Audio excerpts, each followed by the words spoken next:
Live from Fargo and serving you on TV, online, and on the go. This is Valley News Live at 6. Thousands of Minnesotans seem to be worried about traveling after a dispute between the state and the federal government over ID requirements. Thanks for joining us tonight. Mike has the evening off. The Department of Public Safety says more than 3,000 Americans applied for their enhanced driver's license in the first 2 weeks of December. That surge happened after hearing that sometime in 2016, Minnesota driver's licenses won't be enough to get you through security at the airport. Valley News Team's Nicole Johnson explains what you need to know before you go traveling. Patience at the airport is the big thing, and having a backup plan if anything goes wrong. Travel agent Todd Ganji has been busy planning charters for Bison fans heading to Frisco. We've been telling people right now that there is not any immediate need to update any kind of driver's license. Even though Homeland Security has rejected Minnesota's request for more time to get compliant with ID requirements, Ganji says, don't worry, there will be a 120-day warning before it impacts ID requirements. If someone wants to do something, there are steps that they can take now just to ensure that if it is enacted, they're prepared for it. Ganji says if you want to plan ahead, get a passport. That trumps all other forms of ID. Another thing that you can do, the state of Minnesota does offer an enhanced driver's license. It's just that you have to pay extra to get it done. And so if people want to go in and do that, they can do that at any time. As I'm aware of, the closest location is Detroit Lakes to be able to get that done. We're not sure if Moorhead will eventually get that as well. If you're traveling over the holidays or to see the Bison attempt to win yet another national championship, you're good. But thousands of Minnesotans aren't waiting for the warning. They're picking up one of these right away. Nicole Johnson, Valley News Live. According to Homeland Security, North Dakota is technically not in compliance with the law either. However, the federal government had granted an extension, meaning your license is good through October of 2016. If you want to know more about the enhanced driver's license or real ID requirements, log on to valleynewslive.com and click on this story. It was another quiet winter day out there today. Let's head over to Justin Fanfarelli to see if we should see any changes in the temperature soon. Justin? Yeah, well, we have seen a nice change starting at 0 degrees this morning. We're into the upper teens to near 20 out there for the day today, and temperatures aren't going to go down much further. We're at 16 right now at Fargo, 18 Wahpeton and Fergus Falls, 19 Detroit Lakes, but still pretty cold up toward Grand Forks at 0 degrees, and 2 at Devil's Lake with 4 below 0 at Langdon. The clouds came in from the south as we went through the overnight period, and we had that nice southerly flow. Because of that system to our south that's pumping in the warm air, they're seeing snow from Sioux Falls out toward Minneapolis. Most of the moisture will miss us. We could see some light snow showers for the day tomorrow. And for tonight, we've got cloudy skies. Temperatures staying nice into the upper teens. We'll tell you what to expect coming up in full weather. That's later in the newscast. All right, thanks, Justin. Now you can stay up to date on the weather conditions where you are anytime on your smartphone or tablet. Just download the Storm Team Weather app to get the very latest weather conditions and even follow the radar live. Just search VNL Weather in the App Store. An elderly couple in Harwood is thankful to be alive this evening after being saved from their burning house early this morning, but incredibly sad, tough day as now they have no home.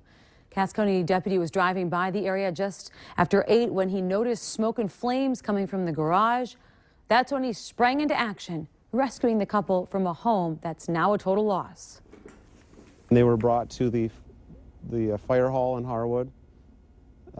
We did have the Salvation Army come on scene and talk with them.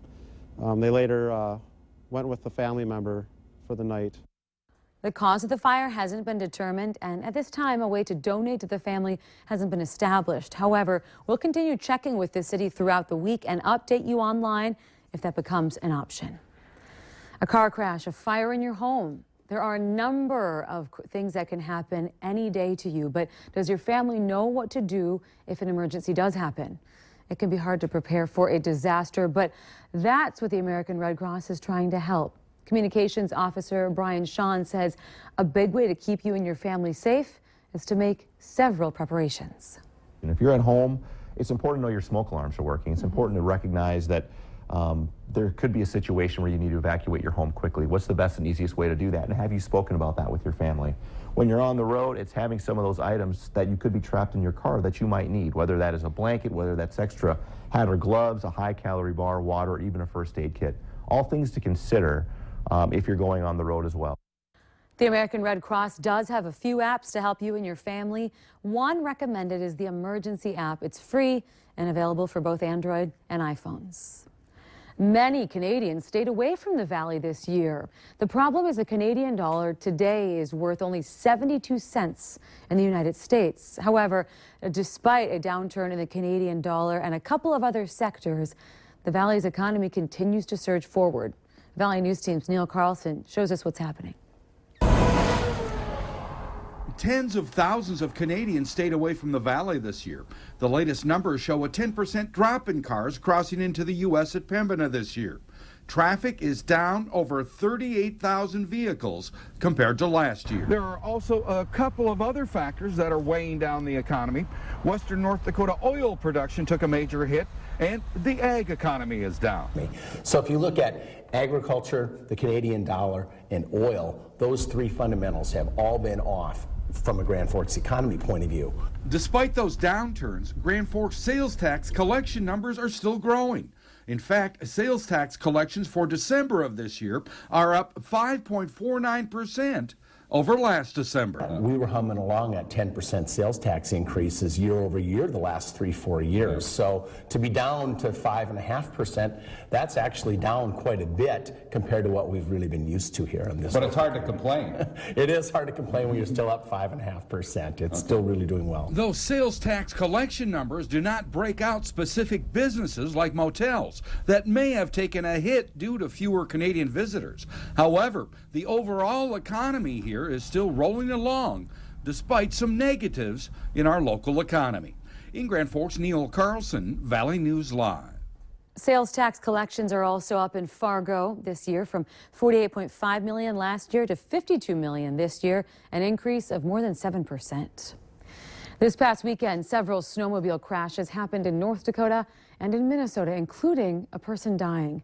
The Minnesota DNR reminds you to avoid alcohol when snowmobiling and be careful when you're ditch riding because there can be a lot of hidden hazards there. DNR officers say drivers do need to slow down when driving at night. If you drive too fast, you'll overdrive your headlights and not give yourself enough time to react. The warm weather made many lakes have late ice overs, causing for some anglers to wait. But today, many anglers were out on the ice in Clay County. The Minnesota DNR says they were out checking on anglers, reminding them to be careful on the ice because depths do vary. The average ice depths in Clay County tend to be about 8 inches, which is under the usual thickness. You're driving trucks out at this time. Now, really, foot traffic is the only thing that I'd recommend just due to the variations in the ice depth.